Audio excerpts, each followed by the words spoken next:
जो 37 अंग है भगवान के सद्धर्म के, जो थ्योरी है, सिद्धांत है, क्या सिद्धांत है? ये बोधि ज्ञान कैसे धारण करना है। क्या होता है बोधि ज्ञान? जिसका बोध करते हुए, बोधि ज्ञान को धारण करते हुए आर्य सत्य का साक्षात्कार किया जाता है। इसीलिए 4 नोबेल ट्रूथ, आर्य सत्य 3 नहीं होते, 4। इसलिए इस झंडे का, राष्ट्र के झंडे का 4 रंग है ना, चत्तारी आर्य सत्यानी, 4 नोबेल ट्रूथ, आर्य सत्य 4 हुआ करते। ये न्याय का प्रतीक है। न्याय प्रतिपन्न, न्याय यानी सत्य। भगवान सत्य की ओर पहुंचे। क्या होता है सत्य? है सीधा सरल सत्य नहीं, आर्य सत्य। अपने भीतर की अविद्या कैसे दूर करे? तो बोधि ध्यान, बोधि ज्ञान धारण करते हुए आर्य सत्य का साक्षात्कार करें। कैसे धारण करना? तो 10-10 दिन के, 20-20 दिन के, 30-30 दिन के, 45 दिन के, 60 दिन के शिविरों में ये सिखाया जाता है। ये दुख कहाँ पर उत्पन्न होता है और उसका निवारण कैसे किया जाता है। 2 ही बातें सिखाते हैं भगवान ने, जीवन में 2 ही बातें सिखाई। ये दुख की उत्पत्ति होते कैसी और दुख का विनाश होता कैसे है, 2 ही बातें। भगवान की जो डॉक्ट्रिन है, उनका अनुसंधान है, कैसे क्या अनुसंधान किया उन्होंने। हम तुम तो मनुष्य प्राणी है,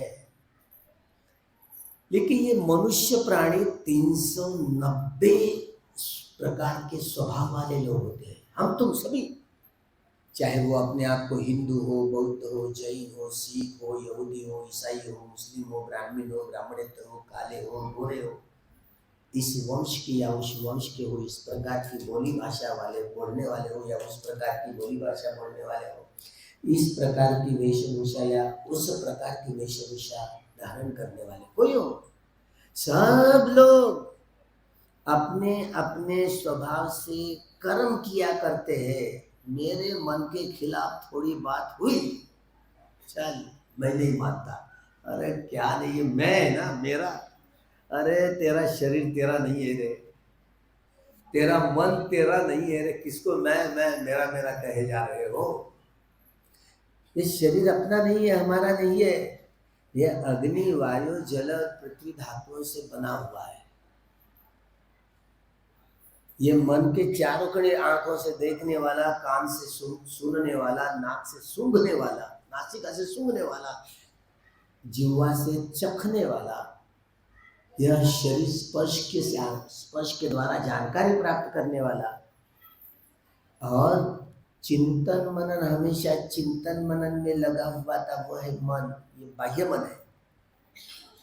अंतर मन अपना है, अपने पास है, लेकिन मानने के लिए राजी नहीं है। अपने स्वभाव के मुताबिक वह अपनी गाड़ी चलाता है। हम सब लोग अपने स्वभाव के अनुसार कर्म किया करते हैं, काया वाचा मन के द्वारा। शुद्ध चित्त से हमको कर्म ही नहीं करना आया, तो शुद्ध भला परिणाम आएगा कैसे? तो शुद्ध चित्त क्या भला होती है? क्या आप लोगों का चित्त शुद्ध नहीं है क्या? नहीं है।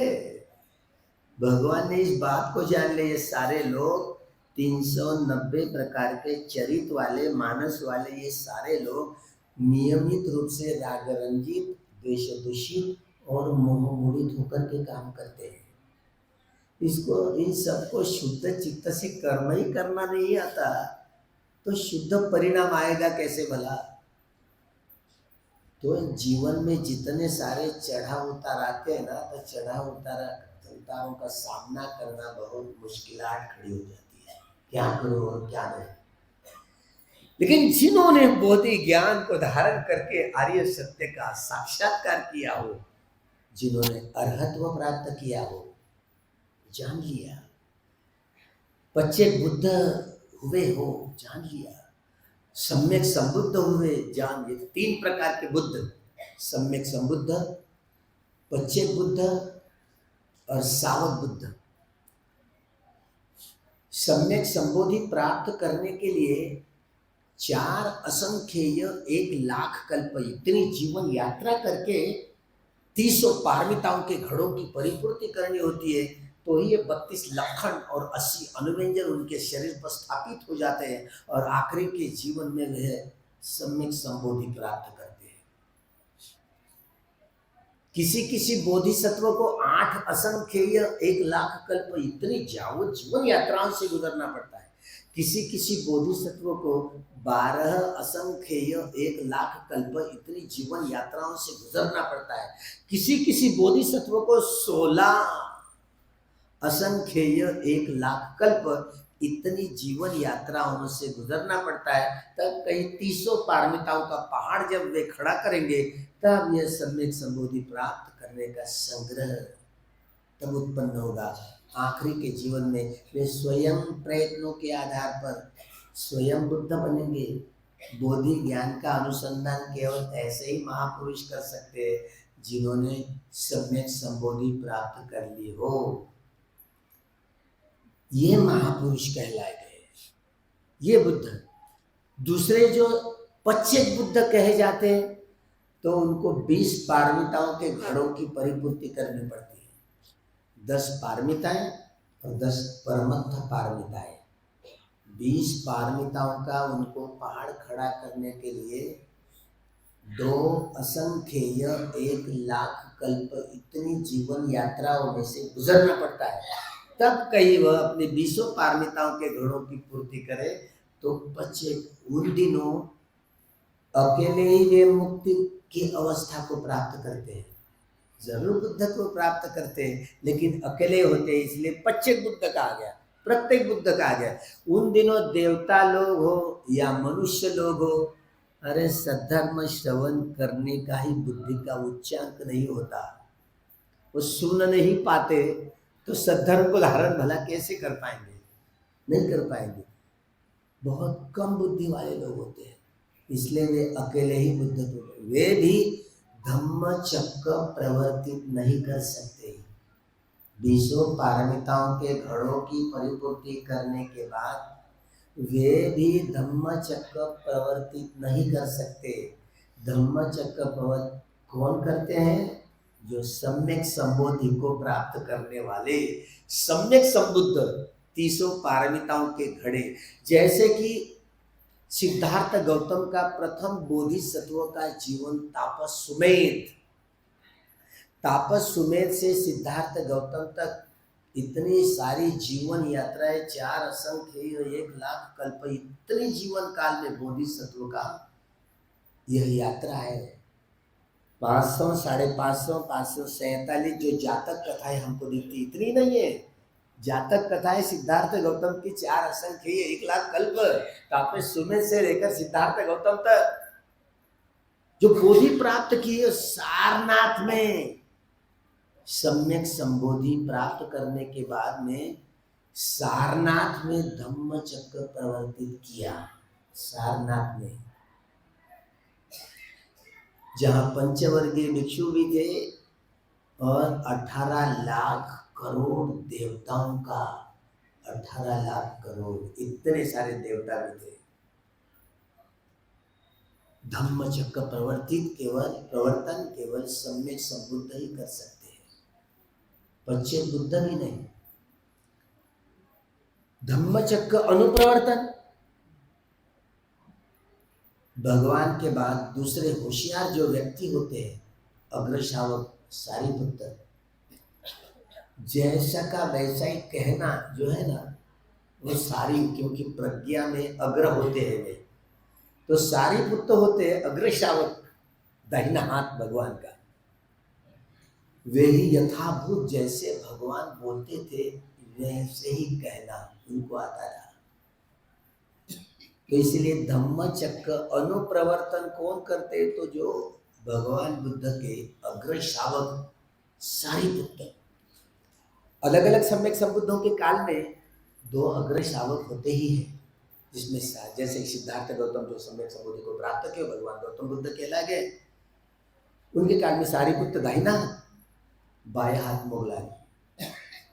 तो सारिपुत्र धम्मचक्र अनुप्रवर्तन कर सकते हैं और अन्य व्यक्ति नहीं। लेकिन हमारे हाथ में शब्द मिल गए त्रिपिटक में से। तो 14 अक्टूबर 1956 को नागपुर की पवित्र दीक्षा भूमि में डॉक्टर बाबा साहब अम्बेडकर जी द्वारा धम्मचक्र प्रवर्तित किया गया। ऐसे बार बार बोलते लोग, अभी क्या करेंगे। अब जो जानकार पाली के जानकार लोग अगर हम ऐसे बोलते रहेंगे तो हंस पड़ेंगे। इसीलिए एक एक शब्द का कहाँ कहाँ कैसे कैसे इस्तेमाल करना, लोग हंसेंगे। बाबा साहब ने सामूहिक धर्मांतरण, इसे धम्म क्रांति कहे, धम्मचक्र प्रवर्तन नहीं कर सकते, नहीं कह सकते। चंद्रपुर की भी दीक्षा को धम्मचक्र अनुप्रवर्तन कहा जाता है, नहीं कह सकते, धम्म क्रांति है। जब बाबा साहब बुद्धत्व प्राप्त करेंगे ना, तब वे आषाढ़ी पूर्णिमासी के दिन ही धम्मचक्र प्रवर्तित करेंगे। ये सही बात है।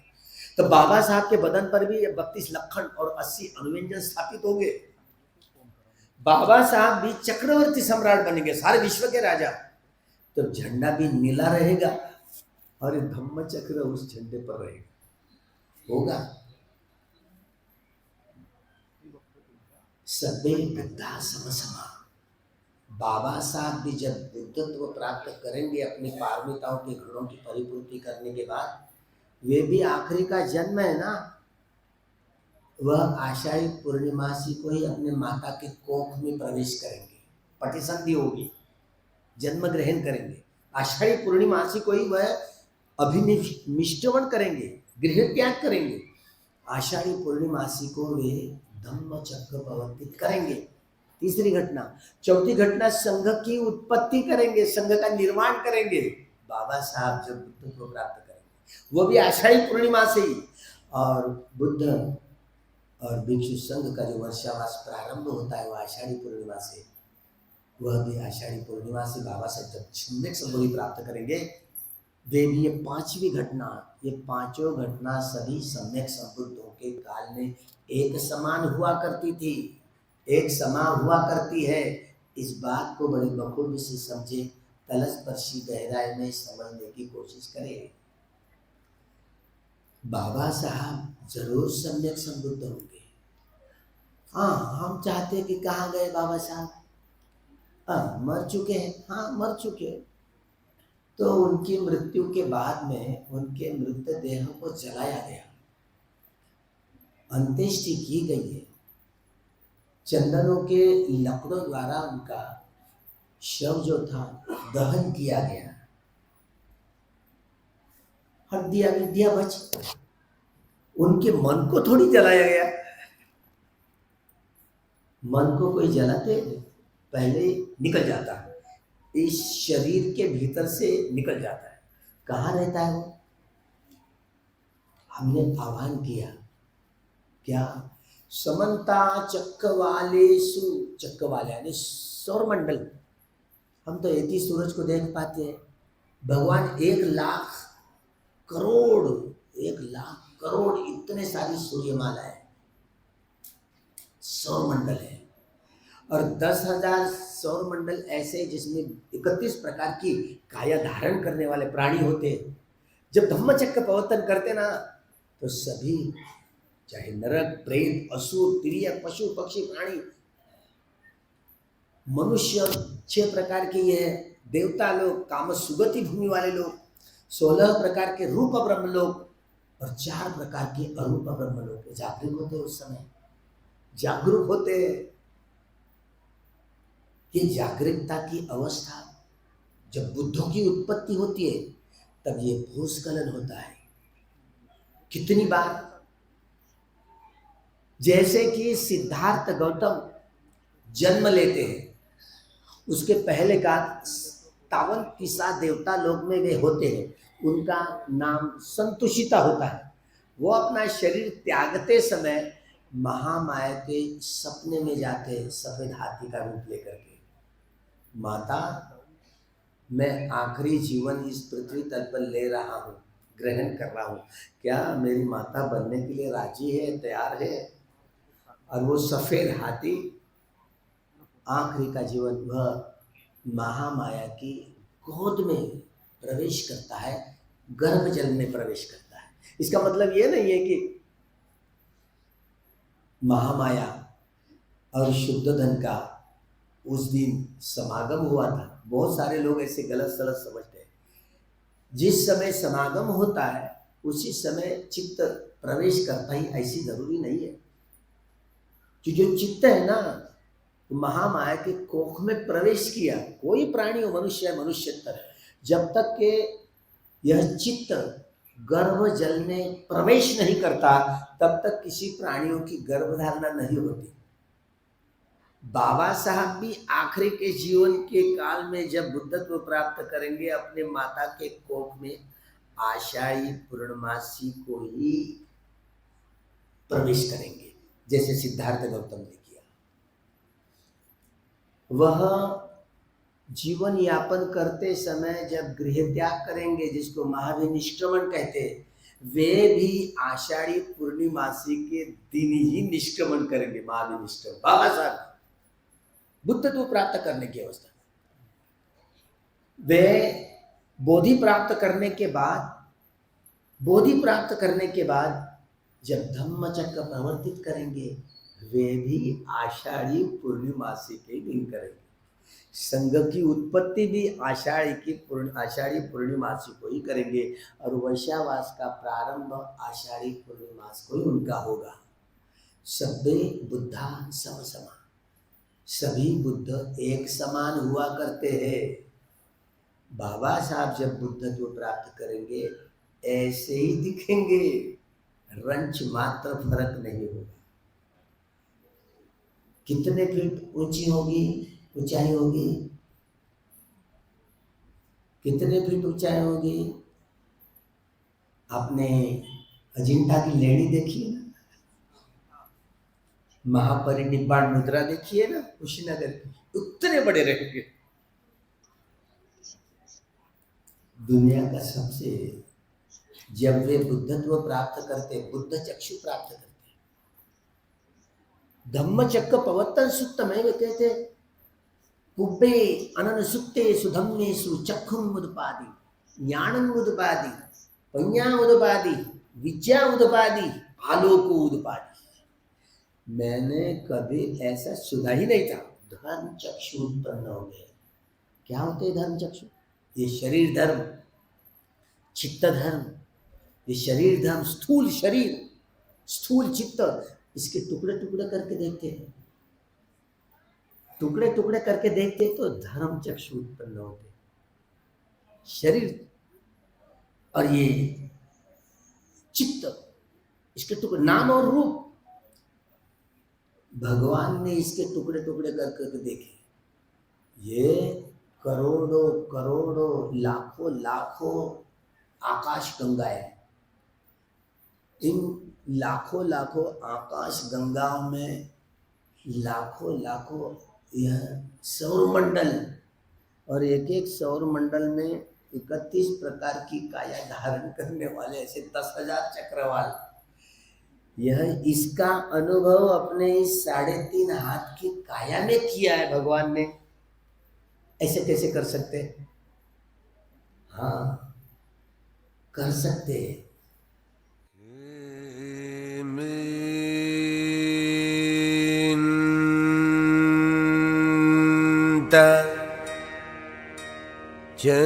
चक्रवाले